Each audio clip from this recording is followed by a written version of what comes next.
Johnny Carson was interviewing the residents of Sunset Manor Nursing Home for a special Thanksgiving segment when an 83-year-old woman with advanced Alzheimer's suddenly stood up from her wheelchair and called out, "Johnny, Johnny, it's me, Rose. I used to make your lunch at Woolworth's."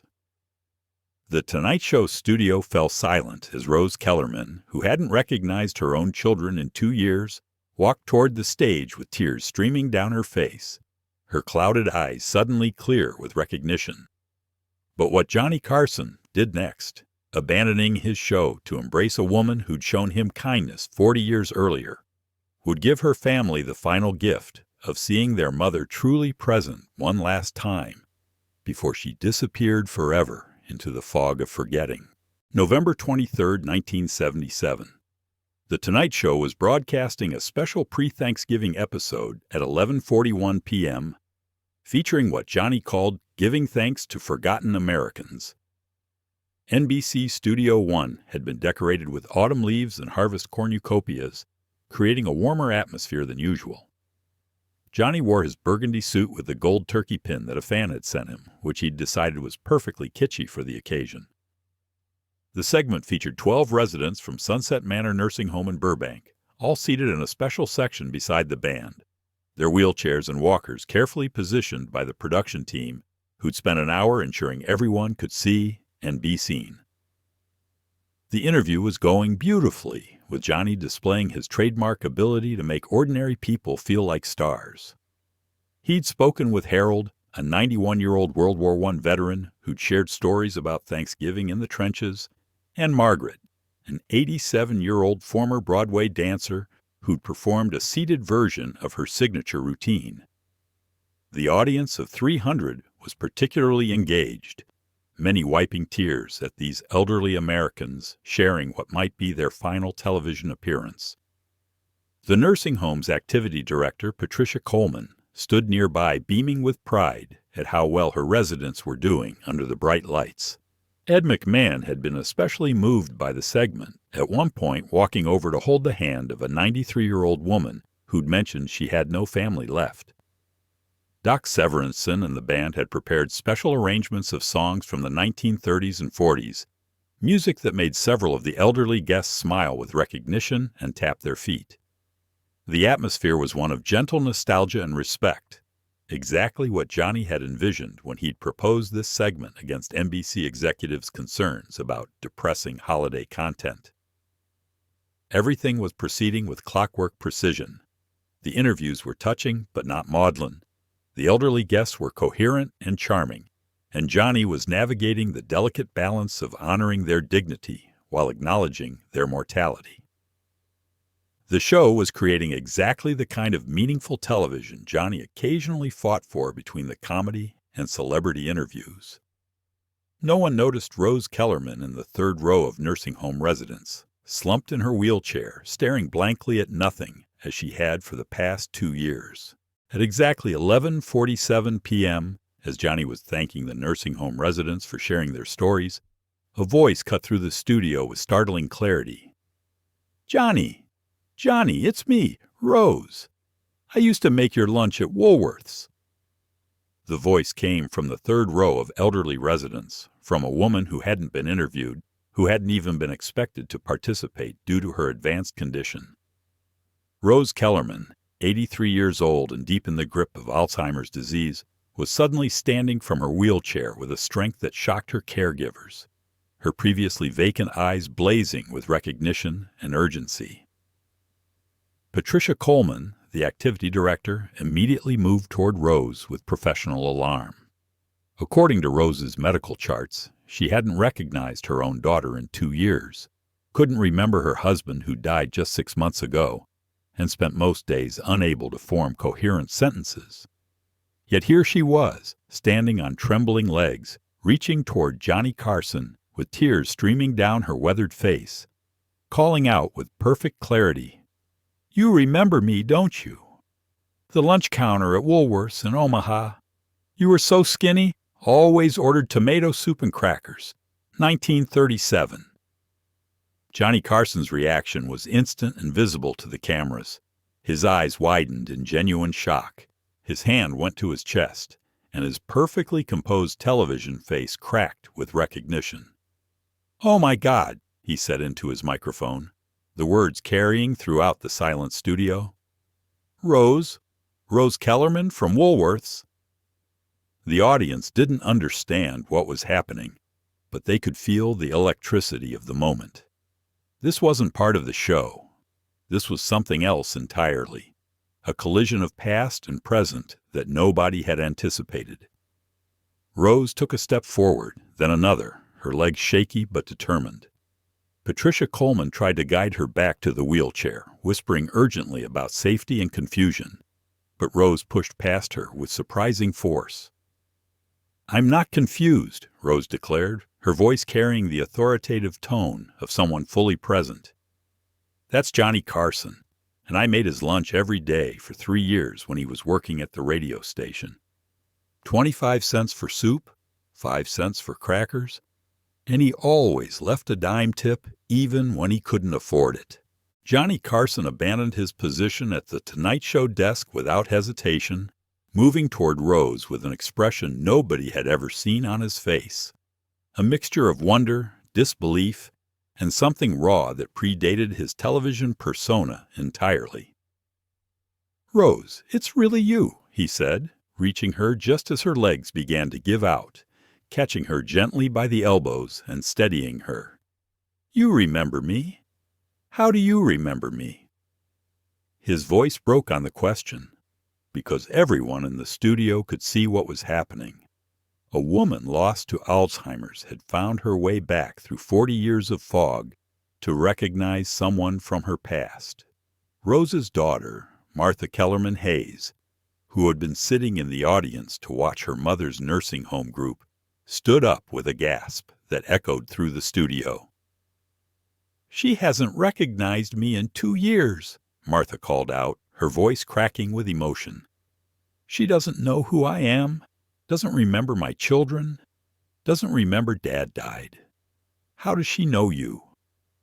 The question hung in the air as Rose reached up with trembling hands to touch Johnny's face, her fingers tracing his features with the careful attention of someone trying to memorize something precious before it disappears.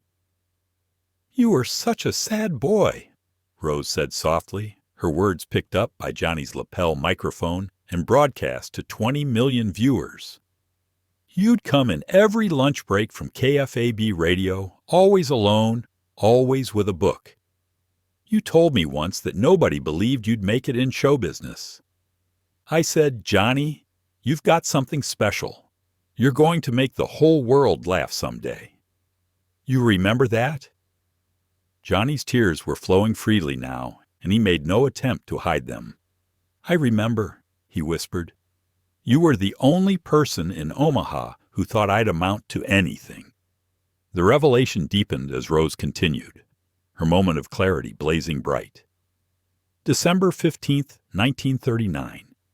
You came in crying. Your mother had told you to give up on radio, get a real job. I gave you free pie and said, 'Don't you dare quit, Johnny Carson. Someday you'll be on television, and I'll watch you every night.'"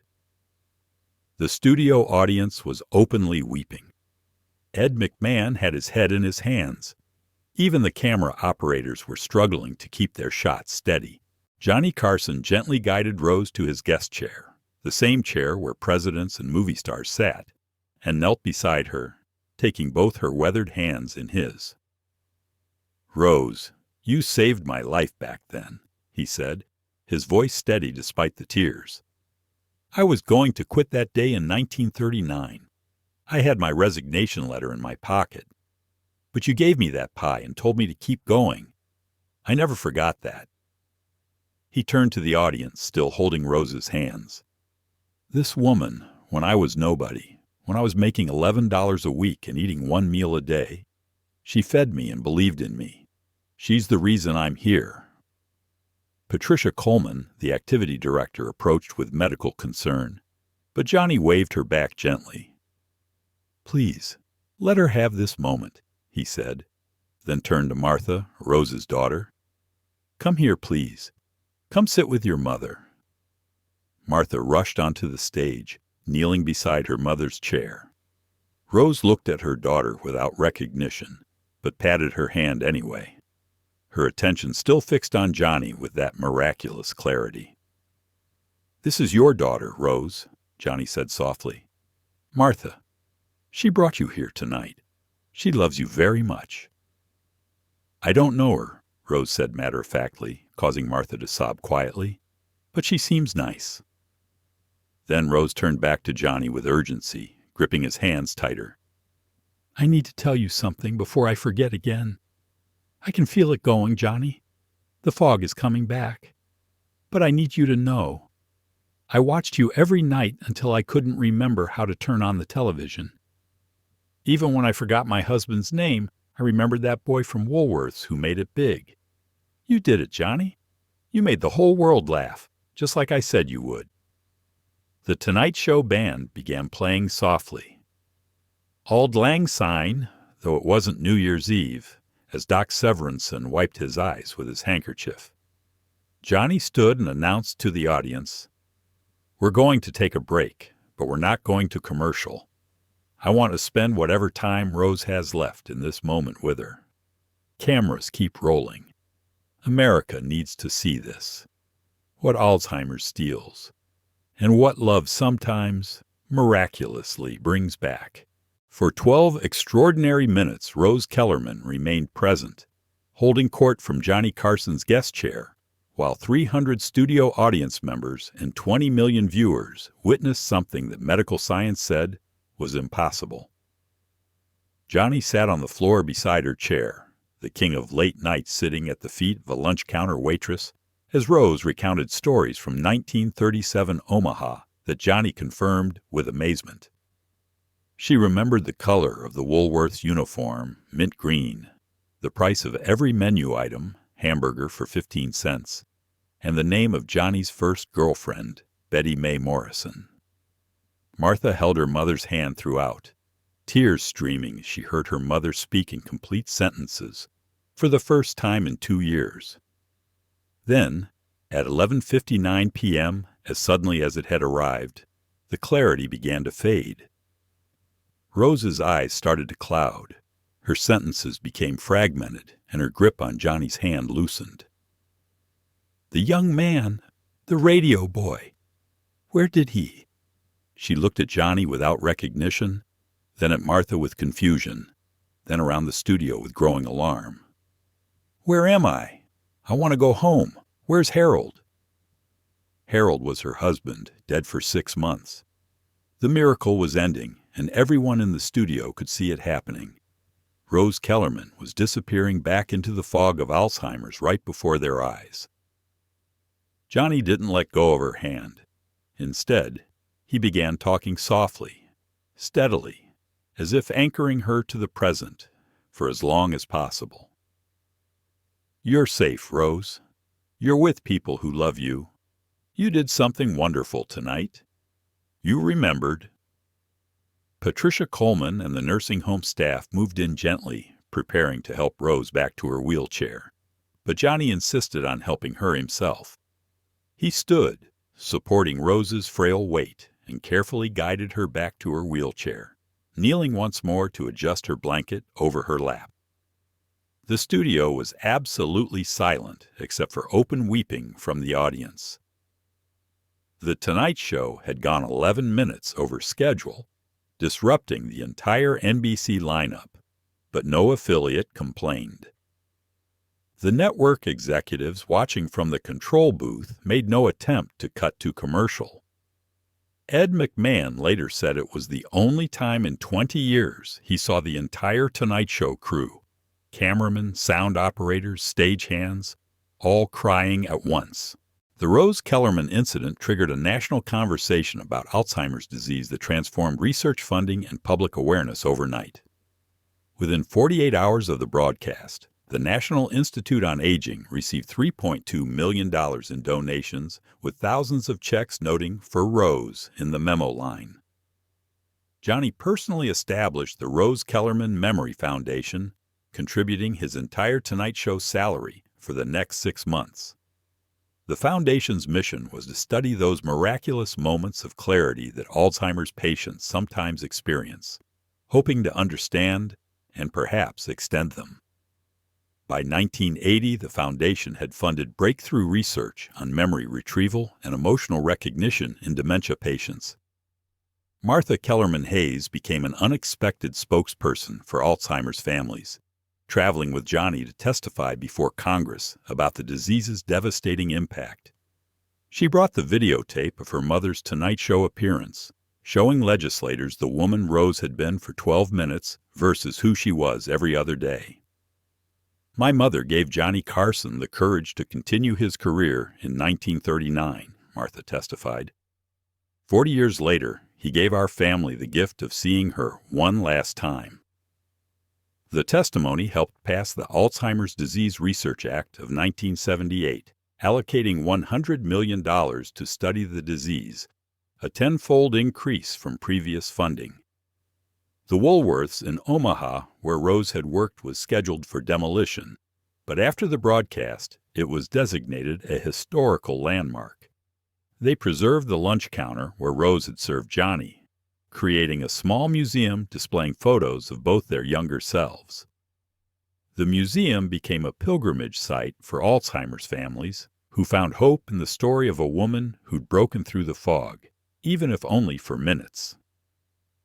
Johnny visited every year on November 23rd, sitting at the counter and ordering tomato soup with crackers, leaving a $100 tip in Rose's memory.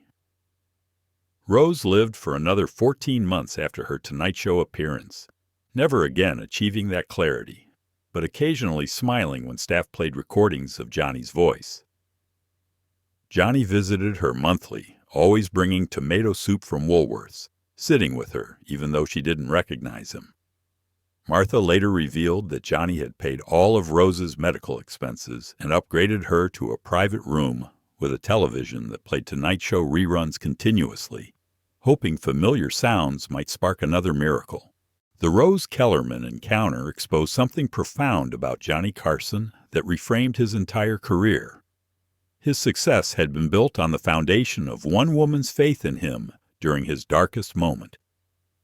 In a rare, extensive interview with Rolling Stone 6 months later, Johnny revealed details about those Omaha days that he'd never shared publicly. "I was suicidal in 1939, he admitted, stunning the interviewer. 24 years old, failing at radio. My family thought I was wasting my life. I'd written a suicide note. It was in my pocket the day Rose gave me that free pie. She looked at me, really looked at me, and said, 'Johnny, your sadness is going to become your strength. The pain you're feeling will teach you to make others laugh.' She saved my life with a piece of apple pie and 7 words of kindness." Former Woolworths employees from the 1930s began coming forward with their own memories of Rose Kellerman. She was known for her uncanny ability to identify people in crisis and offer exactly what they needed: food, encouragement, sometimes just silent company. "Rose had a gift," recalled Dorothy Hutchins, who'd worked alongside her. "She could see pain in people others overlooked. That skinny Carson boy was just one of dozens she saved with soup and kindness. She called them her broken birds." The revelation that Johnny Carson had been one of Rose's broken birds humanized him in ways 30 years of television never had. The Tonight Show staff noticed immediate changes in Johnny after the Rose encounter. He began inviting ordinary people as guests more frequently, particularly elderly individuals with interesting stories. He established a policy that nursing home groups could attend tapings for free, always reserving front row seats. Fred de Cordova revealed that Johnny kept Rose's picture in his dressing room next to his Emmys, and before every show he'd touch her photo and say, "For you, Rose." The ritual replaced his previous pre-show bourbon, becoming his new source of courage. Perhaps most tellingly, Johnny began openly discussing his struggles with depression on air, something previously unthinkable for a comedian of his era. "Rose Kellerman saw my darkness and told me it was okay," he said during one monologue. She taught me that broken people often become the best healers. Every joke I tell is really just me taking my sadness and turning it into someone else's joy. Exactly like Rose predicted. The Rose Kellerman moment became required viewing in medical schools studying Alzheimer's disease, with neurologists analyzing the footage frame by frame to understand what triggered her recognition. The UCLA Medical Center established the Kellerman Protocol, a therapy approach using deeply embedded emotional memories from patients' youth to potentially trigger moments of clarity. By 1985, the protocol had produced over 200 documented cases of temporary lucidity in advanced Alzheimer's patients, giving families precious final moments with their loved ones. Every case study referenced the original Tonight Show footage, making Rose and Johnny the unlikely faces of Alzheimer's research. Woolworth's corporate headquarters, inspired by the broadcast, created the Rose Kellerman Fund for employees facing hardship, recognizing that their lunch counter waitress had changed television history with simple kindness. They commissioned a bronze statue of Rose serving soup installed at their Omaha location with a plaque reading, Rose Kellerman, 1894 to 1979, who fed bodies and souls at this counter, 1935 to 1962. Johnny attended the unveiling, revealing that he'd eaten 1,147 lunches at Rose's counter, each documented in a journal he'd kept. The statue became a symbol for minimum wage workers whose kindness shapes lives in ways they never see. The Tonight Show created the Rose Award, given annually to ordinary Americans who'd shown extraordinary kindness to strangers. Recipients were flown to Burbank, given Rose's exact seat in the audience, and honored on air. Johnny personally interviewed each recipient, always ending with the same question. Who was your Rose Kellerman? The segment became the Tonight Show's highest-rated recurring feature, proving audiences craved stories of human kindness as much as celebrity interviews. By Johnny's retirement, 180 Rose Award recipients had been honored, their stories of quiet heroism reaching millions. Martha Kellerman Hayes established Alzheimer's support groups showing the Rose footage to families dealing with the disease. My mother's 12 minutes of clarity gave meaning to her 2 years of darkness, Martha would tell the groups. She proved that somewhere inside, our loved ones are still there. Johnny Carson didn't just witness that miracle. He honored it, preserved it, and made sure Rose's moment would help others forever. The support groups, operating in all 50 states by 1982, became known as Rose's Gardens, places where families found hope in the fog of dementia. The Rose Kellerman moment revealed a fundamental truth about human memory and connection. We are not stored in our minds alone, but in the hearts of those we've touched, and sometimes love can call us back from the deepest darkness. When Rose recognized Johnny after 40 years, while unable to recognize her own daughter, she demonstrated that emotional memory, the memory of kindness given and received, operates on different neurological pathways than biographical memory. Her 12 minutes of clarity suggested that we never truly lose the moments when we saved someone or were saved ourselves. They become hardwired into our souls, retrievable when the universe demands we remember who we were before we forgot. The spiritual implications transcended medical understanding entirely. Rose's recognition of Johnny while lost in Alzheimer's became a modern parable about the persistence of love across time and illness. Theologians wrote about the Kellerman miracle, how a dying mind could suddenly blaze with life when confronted with someone they'd once blessed. The moment asked profound questions. If Rose could remember Johnny but not her own daughter, what does that say about the nature of memory? Is it possible that our most significant moments aren't our weddings or children's births, but the quiet Tuesday afternoons when we gave someone hope without knowing we'd changed history? The encounter exposed society's dismissal of the elderly, particularly those with dementia, revealing that inside bodies we write off as gone exist entire universes of memory waiting for the right key to unlock them. Rose's moment of recognition challenged the medical establishment's certainty about Alzheimer's, suggesting that the disease might not erase memory so much as lock it away, and that love, specific, historical, documented love, might occasionally pick that lock. 20 million viewers didn't just watch an old woman remember. They witnessed proof that every small kindness creates permanent changes in the fabric of reality. Perhaps most profoundly, the Rose moment revealed that we are all connected by invisible threads of kindness stretching across decades. Johnny's success hadn't been self-made, but Rose-made, built on 25-cent lunches and 5-cent tips and the belief of a lunch counter waitress. His tears on that stage weren't just for Rose, but for the recognition that none of us achieve anything alone. We are all products of someone else's faith in our potential, usually someone we've forgotten or never properly thanked.